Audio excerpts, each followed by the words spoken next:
કોઈને નવી કહું માસી, તમારી કસમ બસ. પછી મેં મારા માસીના ખેતરમાં આંટો માર્યો. માસીએ પોતાનું ખેતર એકદમ સાફ કરી રાખ્યું હતું. માસીએ બધું ઘાસ કાપી નાખ્યું હતું. ખેતર એકદમ ચકાચક અને ભરાવદાર હતું. અને પછી મેં કહ્યું, માસી હવે ખેતરમાં આવી જ ગયા છીએ, તો હવે મને સંતરા પણ બતાવી દો, જે ખૂબ જ વખણાય છે. તેને જોતા જ બધાના મોઢામાં પાણી આવી જાય છે. આજે મને તેનો સ્વાદ ચખાડી જ દો. પછી જે થયું તે જાણીને તમે ચોંકી જશો. તેના માટે વિડીયો પૂરો જુઓ. મિત્રો, મારું નામ વિવેક છે અને હું વડોદરાનો રહેવાસી છું. અમારા પરિવારમાં અમે 4 જણ રહીએ છીએ, મમ્મી, પપ્પા અને નાનો ભાઈ. આ સિવાય મારી વિધવા માસી અને તેની પુત્રી પણ અમારા સાથે રહેતી હતી. મારી માસી તેમના પતિના અવસાન પછી કૌટુંબિક ઝઘડાના કારણે અમારા ઘરે રહેવા આવી ગઈ હતી. તેઓ અમારા ઘરનું ખૂબ જ ધ્યાન રાખતી અને ઘરનું બધું કામ પણ કરી લેતી હતી. પણ આ ઘટના ત્યારે બની જ્યારે હું 20 વર્ષનો હતો અને અભ્યાસ કરી રહ્યો હતો. એક વખત મારા માતા પિતા અને ભાઈ અમારા ગામે લગ્નમાં 5 થી 7 દિવસ માટે ગયા. હું નહોતો ગયો કારણ કે મારા શાળાનો અભ્યાસ ચાલી રહ્યો હતો. ખરેખર માસી અને તેમની પુત્રી અમે ઘરમાં 3 અકેલા જ હતા. મારી માસી થોડી પતલી હતી પણ ખૂબ જ સુંદર લાગતી હતી. તેની પાસે 2.5 કિલોના 2 સંતરા હતા. તેને જોઈને મારા મોઢામાં પાણી આવી જતું. મને તેનો અંદાજ ખૂબ જ પસંદ આવતો હતો, ખાસ કરીને જ્યારે તે પંજાબી ડ્રેસમાં હોય. ઘણીવાર તેના વિશે વિચારતા વિચારતા હું હાથ પણ હલાવી લેતો. આખો દિવસ મને એક જ વાતે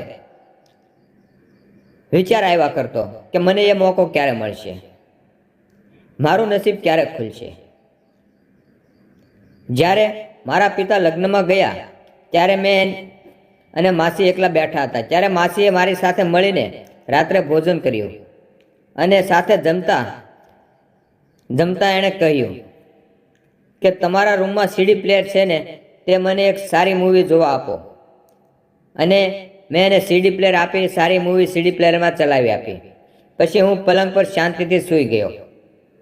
મારી માસી જમીન પર બેસીને મૂવી જોવામાં એટલી તરબીન થઈ ગઈ કે એની નજર તૂટતી જ ન હતી. એની દીકરીને જૂની ફિલ્મોમાં કોઈ રસ ન હતો, તો તે થોડા સમય પછી ઊંઘી ગઈ.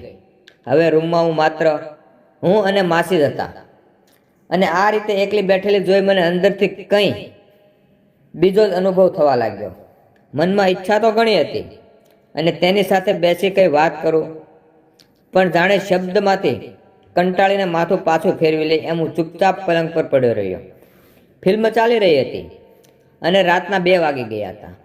હું તો મૂવીમાં દેખાતી ઘટનાઓ કરતાં પણ વધારે માસી તરફ આકર્ષિત થઈ રહ્યો હતો. મને ખબર ન હતી કે કદાચ એના મનમાં પણ કંઈ ચાલી રહ્યું છે. રૂમમાં શાંતિ હતી. એની દીકરી ઊંઘી ગઈ હતી અને કોઈ અવર જવર ન હતી. જેમ જ મૂવી પૂરી થઈ એટલે મેં ટીવી બંધ કર્યું. એટલામાં માસીએ મૌન તોડ્યું. ટીવી બંધ ન કરો, હું હજી જોઈ રહી છું. મેં થોડી ચંકોસ ભરી હસતા કહ્યું, બહુ મોડું થઈ ગયું છે, સૂઈ જા. તે બોલી, હું સૂઈ જઈશ. મેં એના તરફ જોયું, નમ્રતાથી કહ્યું, જો તમે જાઓ તો કૃપા કરીને લાઇટ અને દરવાજો બંધ કરીને જજો. માસીએ કહ્યું, સારું, તમે સૂઈ જાઓ. મેં પણ આંખો મીચી દીધી, પણ ઊંઘ ક્યાંથી આવવાની? મને તો પહેલા વિચારોમાં જ ડૂબેલો હતો. થોડા સમયમાં ટીવીનો અવાજ બંધ થયો. મેં અંદર વિચારી લીધું કે કદાચ હવે એ સૂવા ગયે છે. પછી ટીવી બંધ કરી દીધું. પલંગ પરથી મેં પાછળ નજર ફેરવી તો હજુ પણ ટીવી જોઈ રહી હતી. મેં થોડી આંખો ખોલીને ટીવી તરફ જોયું તો માસી ઓલી ફિલ્મ જોઈ રહી હતી. પછી હું સમજી ગયો કે કદાચ મારી માસીના દિલમાં પણ કંઈક છે, પણ હું કંઈ બોલી શક્યો ન હતો. પછી હું પણ ટીવી જોવામાં લાગી ગયો. હવે તો મારા મનમાં જાણે શેતાન જ છવાઈ ગયો હતો. મેં આગળ જોયું તો મારી સામે માસી ઊભી હતી. મને જોયા પછી તરત જ તે ચોંકીને પૂછ્યું, તમે હજી સુધી સૂતા નથી? મેં કહ્યું, ઘણી કોશિશ કરી પણ ઊંઘ આવતી નથી. માસી બોલી, મને પણ ખબર છે કે મારી ઊંઘ ક્યાં ગઈ છે. મને પણ ઊંઘ આવતી નથી. તેણે ચેનલ બદલી નાખી. મેં હિંમત એકઠા કરી અને કહ્યું, તમે ચેનલ કેમ બદલી? ફિલ્મ સારી હતી. માસી થોડું હસીને એ જ ચેનલ પાછી મૂકી. પછી ફિલ્મ પૂરી થઈ ગઈ. મેં માસીને કહ્યું, હવે સૂઈ જા, રાત બહુ થઈ ગઈ છે. એ સમયે 3 વાગી ગયા હતા. માસીએ કહ્યું, ઊંઘ નથી આવતી. અને અમે વાતો કરવાનું શરૂ કર્યું. વાત કરવાની તક જોઈને મેં ઘણી હિંમત એકઠી કરી અને માસીને પૂછ્યું, તમે મારા માસા વિના એકલતા અનુભવતા હશો ને? માસી સહેજ હસ્યા અને બોલ્યા, હા, એવું લાગે છે, પરંતુ હું શું કરી શકું? અને પછી મેં પૂછ્યું, તો તમે પહેલું કામ કેવી રીતે કરો છો? અને એ સાંભળતાની સાથે જ માસી થોડી વાર મૌન થઈ ગઈ. પછી તેણે કહ્યું, તમે કેવી વાત કરી રહ્યા છો? મેં કહ્યું, તે સાચું તો છે. તમને કોણે કહ્યું કે તેની વિના ન ચાલે? તો મેં કહ્યું કે મિત્રો પાસેથી મેં સાંભળ્યું છે કે આની વિના ન ચાલે. તો માસીથી પૂછ્યું, તમે હમણાં જે ફિલ્મ જોઈ રહ્યા હતા તો તમને કેવી લાગી? માસીએ કહ્યું, સારી હતી. હું તો બસ જોઈ રહી હતી. પછી મને ખબર પડી ગઈ હતી કે માસીને ફિલ્મ જોવાનું ગમે છે. જો તમને ગમે તો મારી પાસે વિદેશી ફિલ્મ પણ બહુ બધી જ પડી છે. તમે જોવાની ઈચ્છા હોય તો મને જણાવો. તે બોલ્યા, ઊંઘ તો નથી આવતી. મેં મારા પર્સનલ લોકરમાંથી એક સીડી કાઢી, તેને પ્લેયરમાં મૂકી અને મૂવી ચાલુ કરી. માસી ખૂબ જ ધ્યાનથી જોવા લાગી. થોડી વાર પછી ફિલ્મ પૂરી થઈ ગઈ. હવે અમે બંને ખૂબ જ ખુશી અનુભવી રહ્યા હતા. મેં ફરીથી મારી માસી સામે તેના વિશે વાત કરવાનું શરૂ કર્યું. પછી મારી માસીએ કહ્યું, તમે ખૂબ જ તોફાની થઈ ગયા છો. અને આખરે તેણે સ્વીકારી લીધું કે તે પણ એ બધું કરવા ઈચ્છે છે, પણ શરમના કારણે તે કોઈને કહી શકતી નથી. પછી મેં કહ્યું, માસી, તમે મને એકવાર કહો તો હું તમને બધું કરી આપી શકું છું. ત્યારે માસી બોલી, હા, મને ખબર છે, પણ હું વિચારી રહી હતી કે આ વાત કોઈને કરશો તો નહીં ને? મેં કહ્યું, કોઈને નહીં કહું, બસ તમારી કસમ. પછી મેં માસીના ખેતરમાં આંટો માર્યો. માસીએ પોતાનું ખેતર એકદમ સાફ કરી રાખ્યું હતું. માસીએ બધું ઘાસ કાપી નાખ્યું હતું. ખેતર એકદમ ચકાચક અને ભરાવદાર હતું.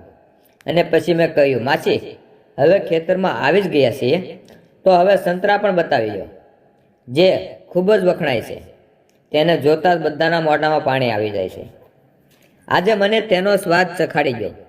પછી માસીએ 1.5 કિલોના 2 સંતરા બહાર લાવ્યા અને કહ્યું, લે દીકરા, જ્યાં સુધી ન ધરાય ત્યાં સુધી તે આનો રસ તું પી. થોડી વાર પછી માસીએ મારું હળ તેના હાથમાં લીધું અને કહ્યું, દીકરા, હવે ખેતર ખેડી નાખ. હવે બહુ ઝાઝો સમય નથી આપણી પાસે. મેં તેના સૂખા ખેતરમાં ખેડાણ કરવાનું શરૂ કર્યું. હું પહેલી વાર હળ ચલાવી રહ્યો હતો.